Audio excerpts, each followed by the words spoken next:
August 16, 1977.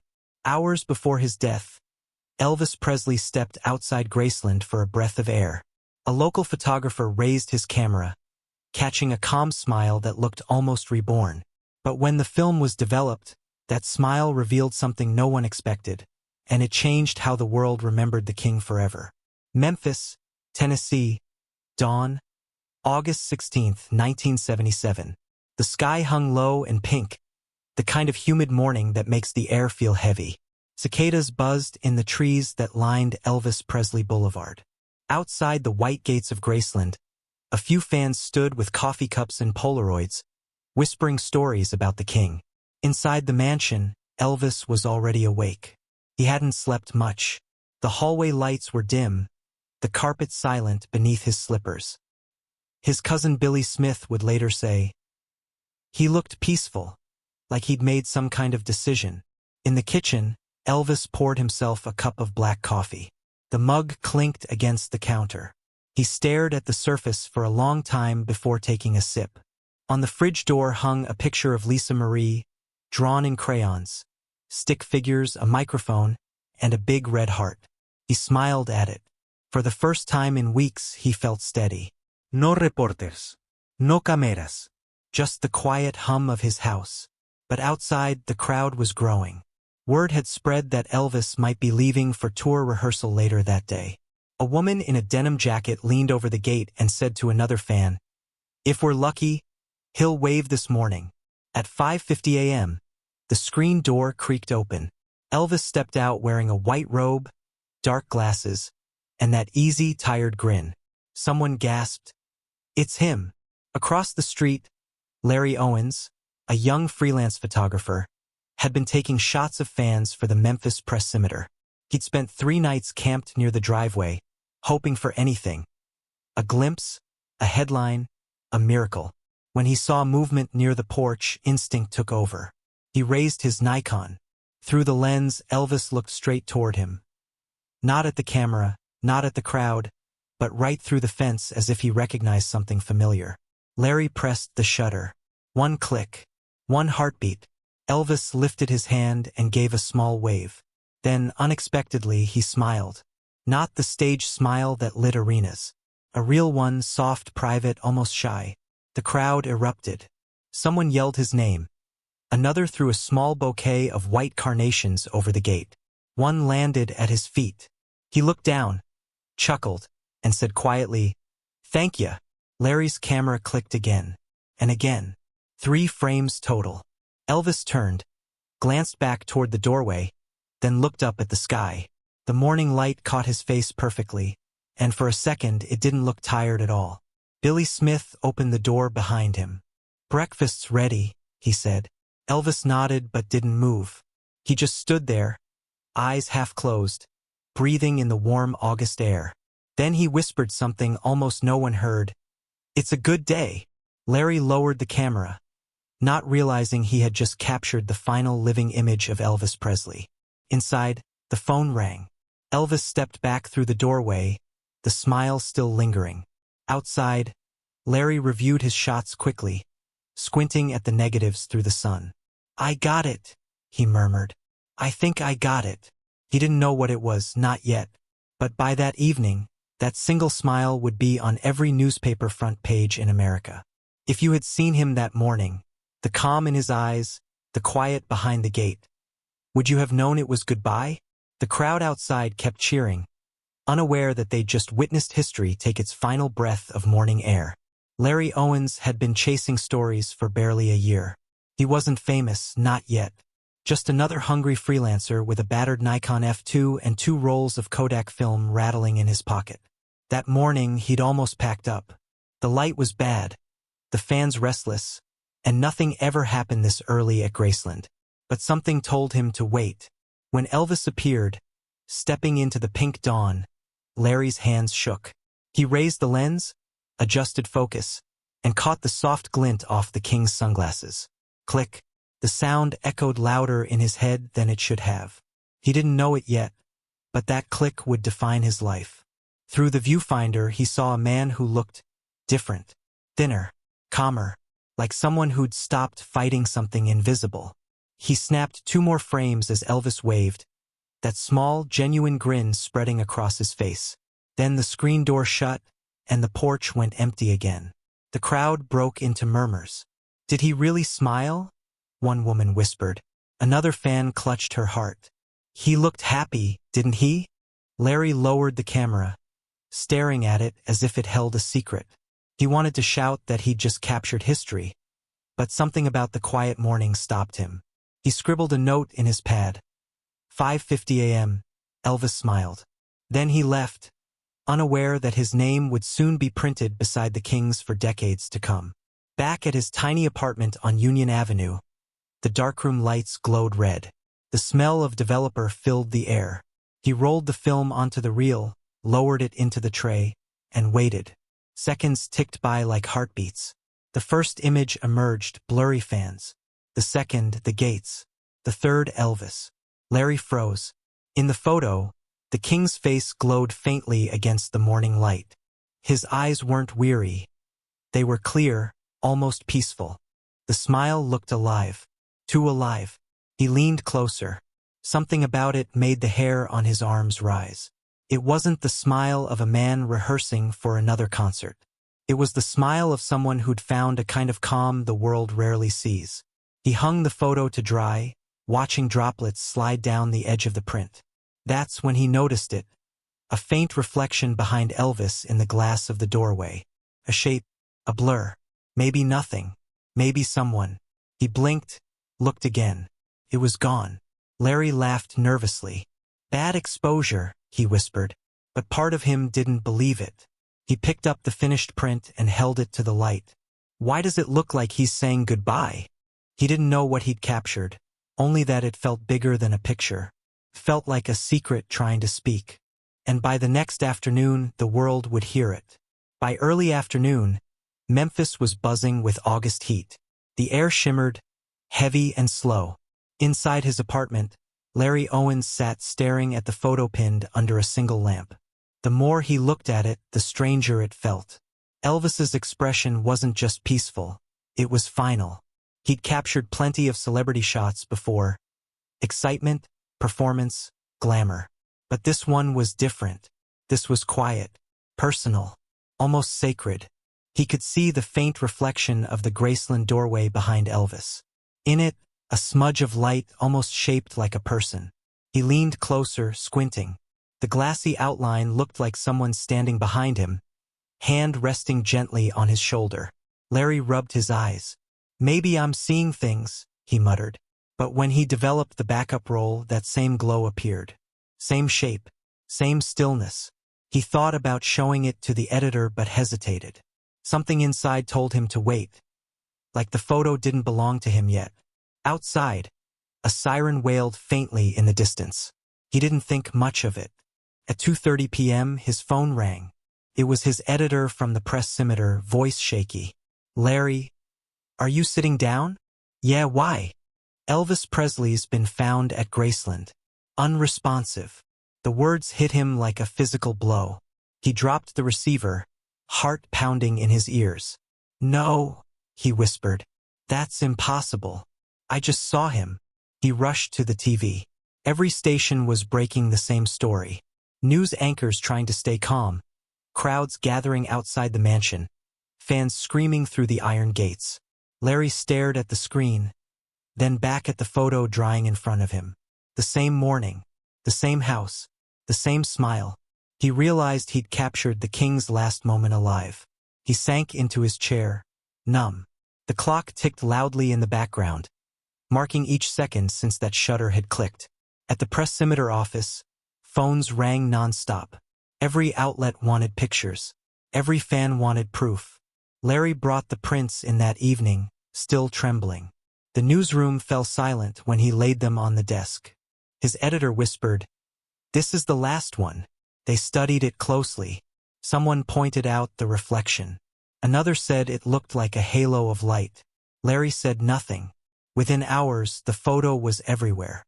Front pages, TV screens, radio hosts describing it on air for those who couldn't see it. People didn't just see a picture, they saw a message. The king's final thank you. Fans stood outside Graceland that night holding candles, copies of the photo tucked to their chests. One woman said, "He looks happy, like he finally found peace." Larry watched from a distance, his camera hanging useless at his side. He wanted to feel proud, but all he felt was haunted. Had he witnessed something beautiful or something heartbreaking? He couldn't stop thinking about that faint reflection behind Elvis. Was it light, a trick of the lens, or something else entirely? Part of him didn't want to know. Some truths aren't meant to be developed. He went home and hung the photograph on his wall. For hours he sat in the dark, staring at it. Each time he looked, that smile seemed to change, gentle one minute, knowing the next. And just before dawn, as sleep finally pulled at his eyes, Larry whispered to himself, "Whatever you saw, he wanted you to see it." Outside, the city was quiet, but the world had already changed. One smile, one impossible, gentle smile, had frozen a legend in time. Would you have taken the picture if you'd known what it would cost? By the next morning, Memphis was wrapped in silence. Graceland's gates were covered in flowers, candles, and shaking hands pressing against cold metal. Fans wept openly. Reporters crowded the street. Helicopters buzzed overhead. Inside the pressimeter newsroom, chaos reigned. Phones rang. Teletype machines chattered. Editors shouted for confirmation. At the center of it all, Larry Owens sat in front of a typewriter, his photo resting by his elbow. The same one he'd taken less than 24 hours before. His editor leaned over. "This is front page. Top fold. We're running it with the headline, 'The King's Last Smile.'"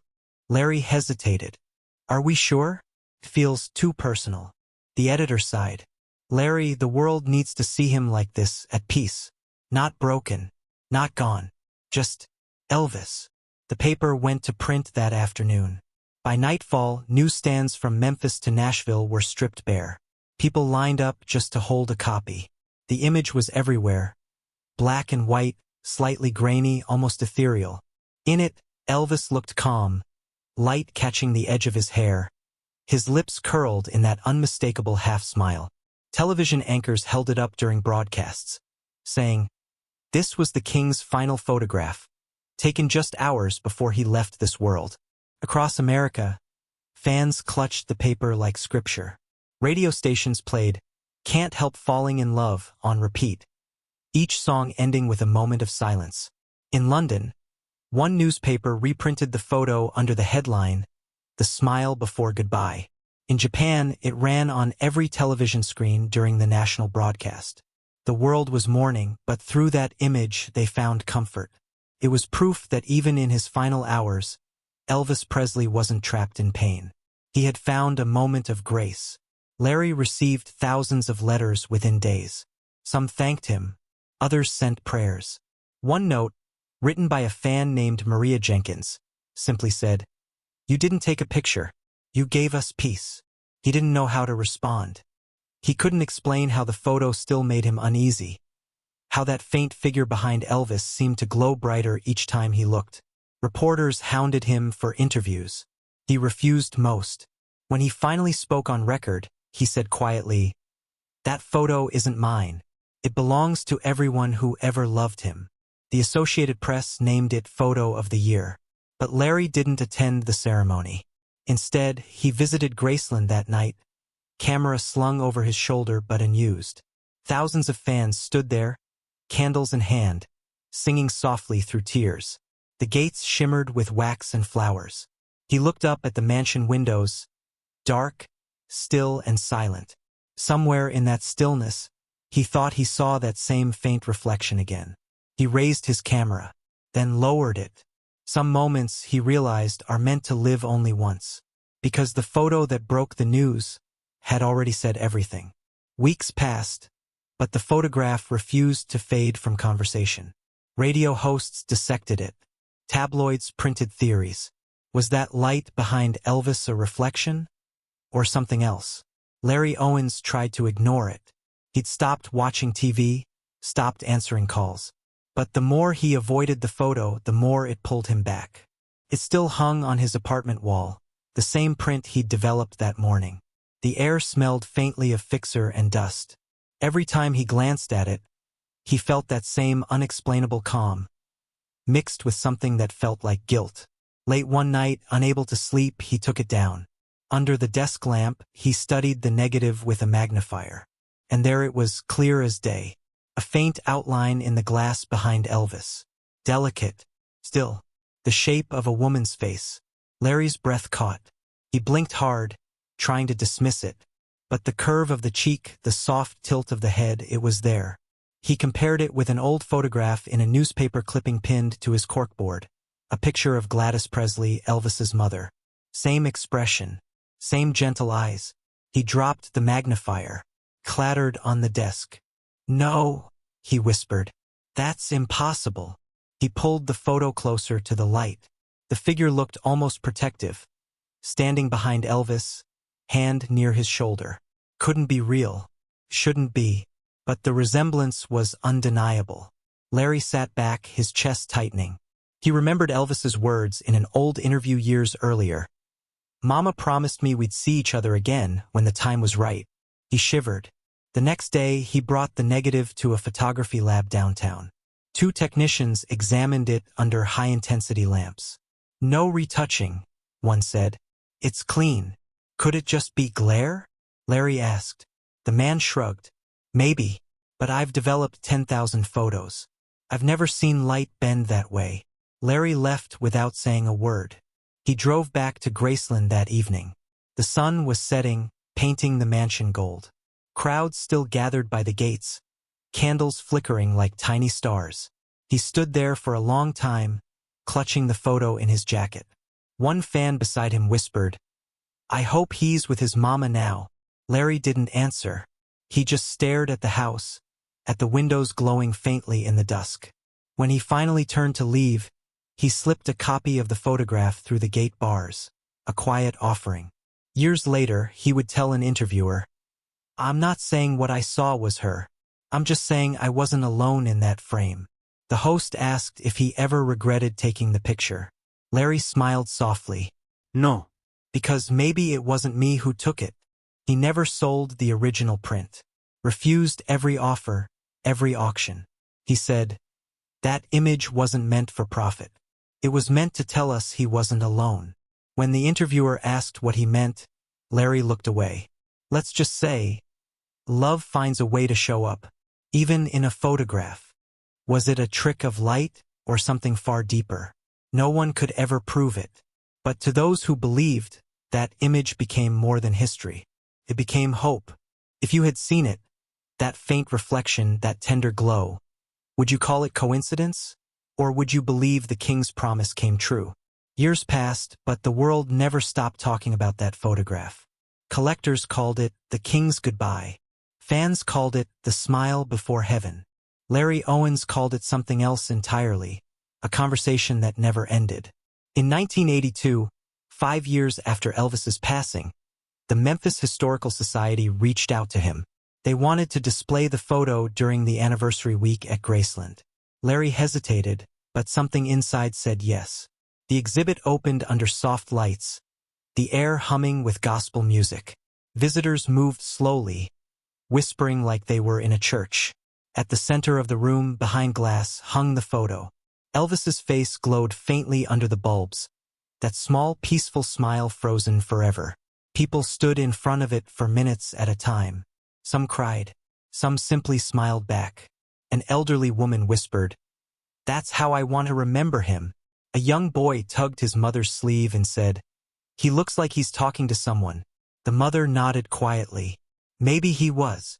Larry watched from the back, hidden among the crowd. Every reaction felt like proof that the picture meant more than coincidence.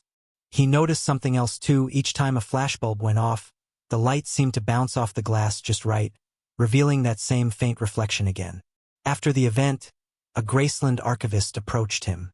"We're adding a new plaque," she said. She showed him the inscription, captured August 16, 1977, "The King's Last Smile." Larry smiled softly. "That's perfect." In 2007, 30 years later, the original photo resurfaced at an anniversary gala. It was auctioned for charity, selling for $98,000 in under 5 minutes. The buyer, a quiet woman from Nashville, donated it back to Graceland the same night. "It belongs here," she said simply.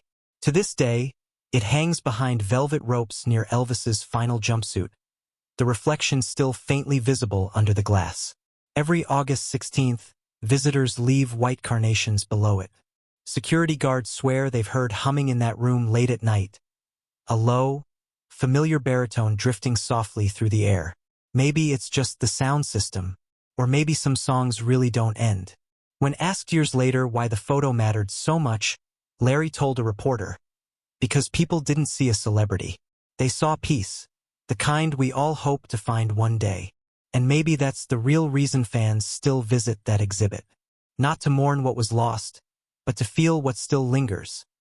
The echo of a man who smiled one last time, and somehow stayed. If you walked into that room, would you just see a picture? Or would you feel him too?"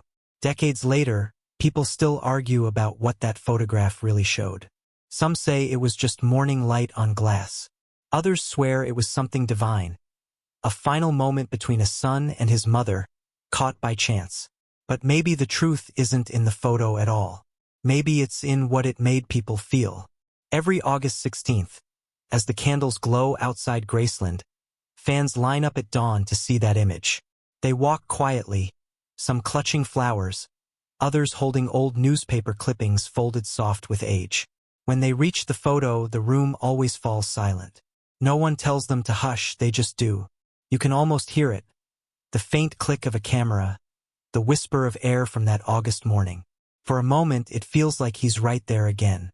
Larry Owens passed away years later, never taking another famous picture. At his funeral, one small print of the king's last smile rested on the podium beside a single white rose. On the back, in faded ink, he'd written, "Some light isn't meant to fade." Those who attended said that when the chapel doors opened, sunlight hit the frame just right, and for a second that same soft glow appeared again. Coincidence? Maybe, but maybe not, because legends don't really end when the music stops. They linger in echoes, in photographs, in hearts that still believe. And Elvis Presley's last smile wasn't a goodbye. It was a promise that peace, once found, never truly leaves us. If the story moved you, share it with someone who remembers the king's music, or someone who never got to. Because sometimes a single photograph can remind us that light doesn't vanish when life does. It just changes shape. Tell us, what do you see in that final smile?